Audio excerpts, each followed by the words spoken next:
Colonel Douglas Macgregor is a retired, although he's a pretty active retiree, U.S. Army colonel. He's an author and he is a foreign policy and defense consultant. He's actually something of a sage.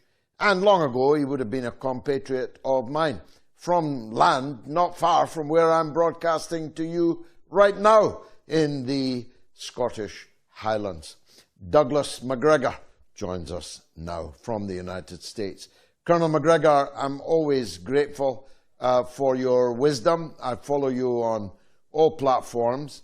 Let me put to you, if I may, the payoff line of a call I just took from Florida. The clue was in the flags that they flew. Dumbo the elephant and a jackass.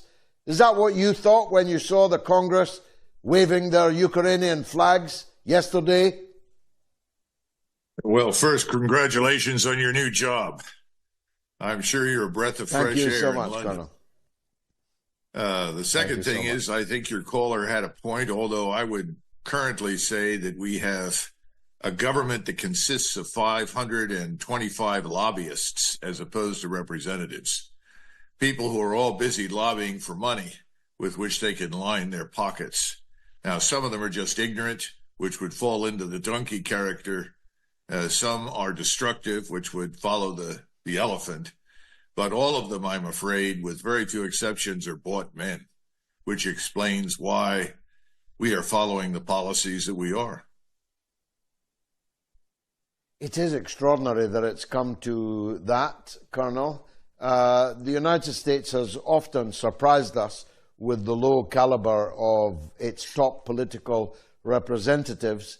But looking at Joe Biden in the White House and looking at that nest of lobbyists yesterday, I think ineluctably we must reach the conclusion that this is the worst it's ever been, don't you think? Oh, I think it is. It's hard to imagine it getting any worse, but every time I think it can get worse, it does. Friends of mine inside Washington now refer to Washington as Epstein Island Large.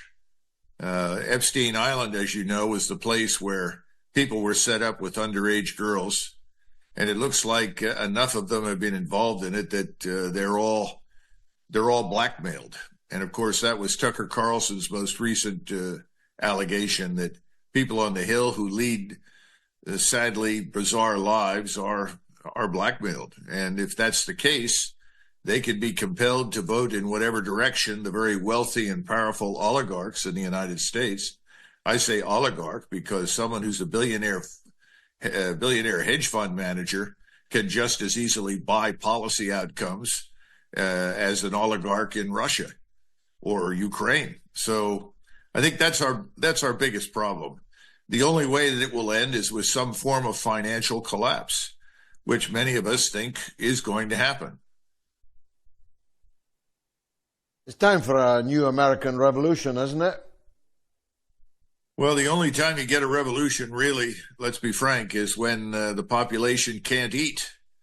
That's when we got the French Revolution. And the problems the French Revolution confronted had been around for years. It was only after the population of Paris could not afford to buy bread.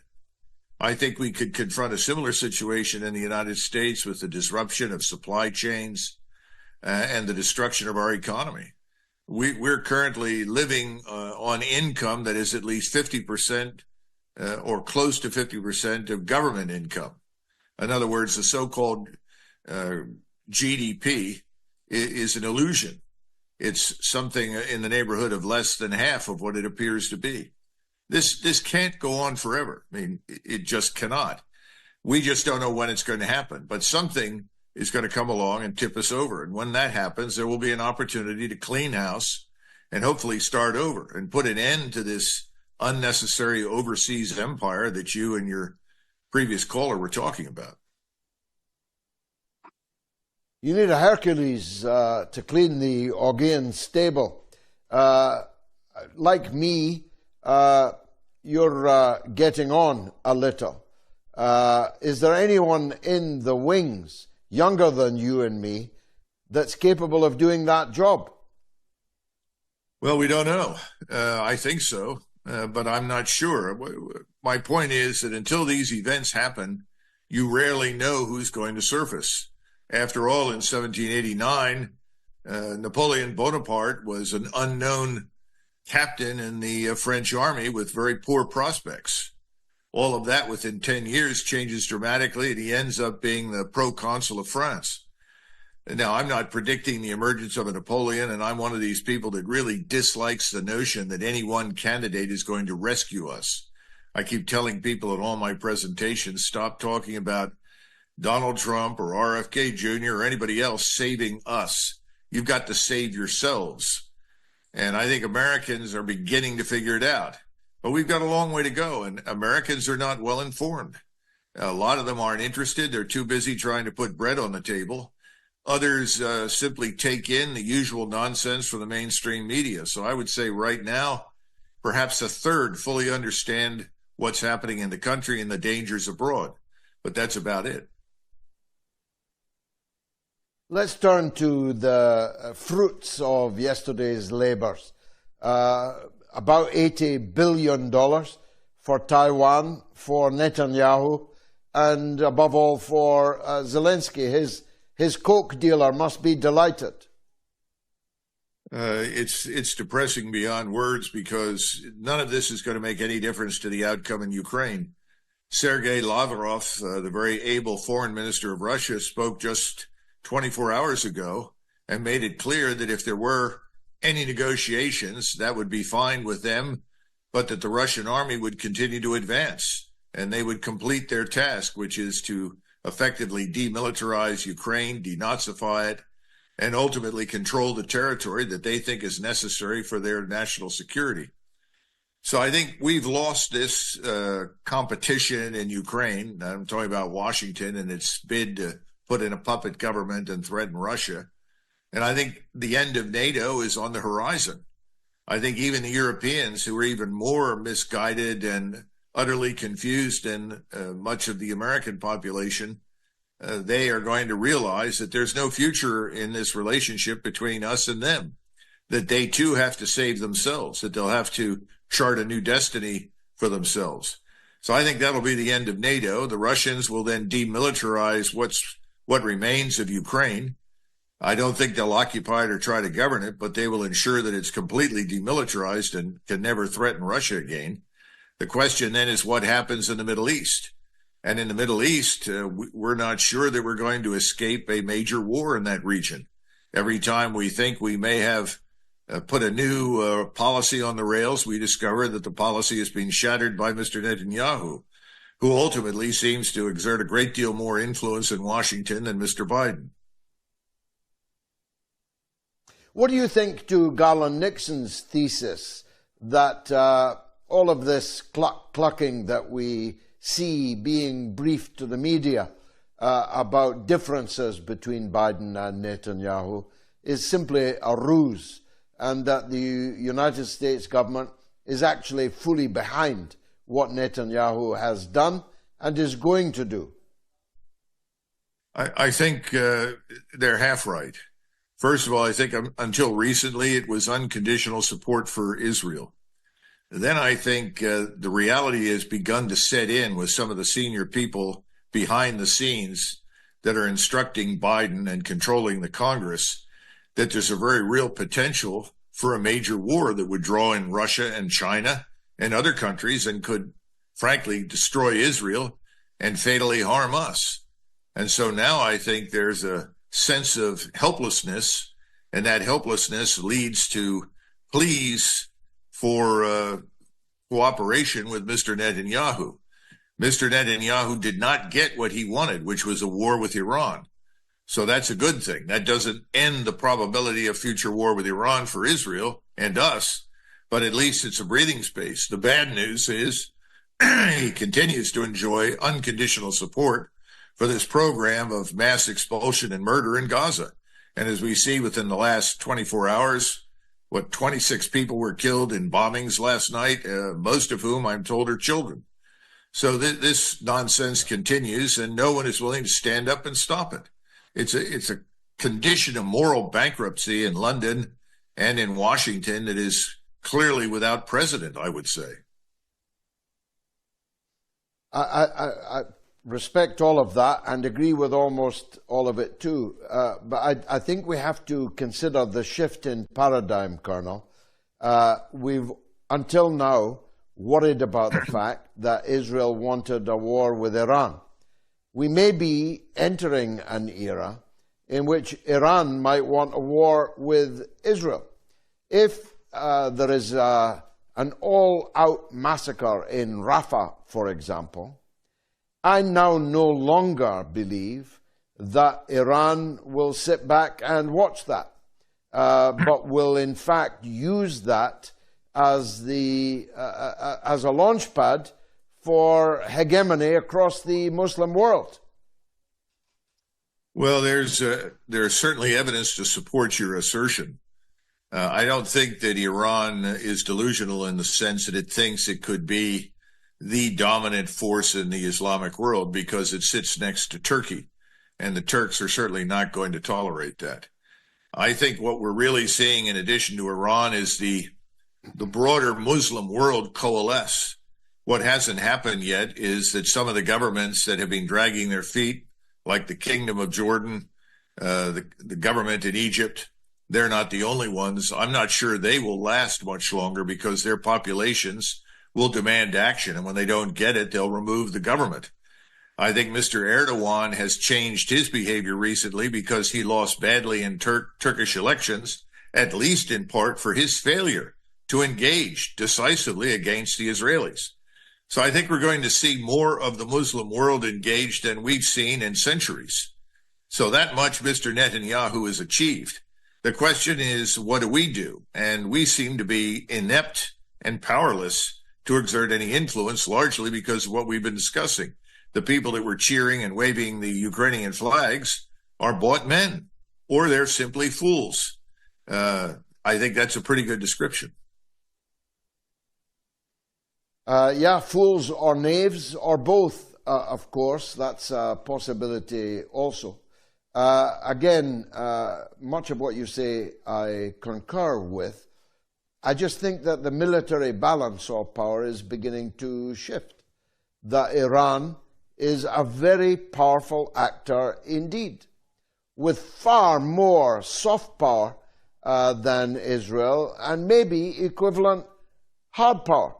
What do you say to those that speculate that Iran's newfound confidence in dealing with Israel is because they've already got themselves nuclear weapons?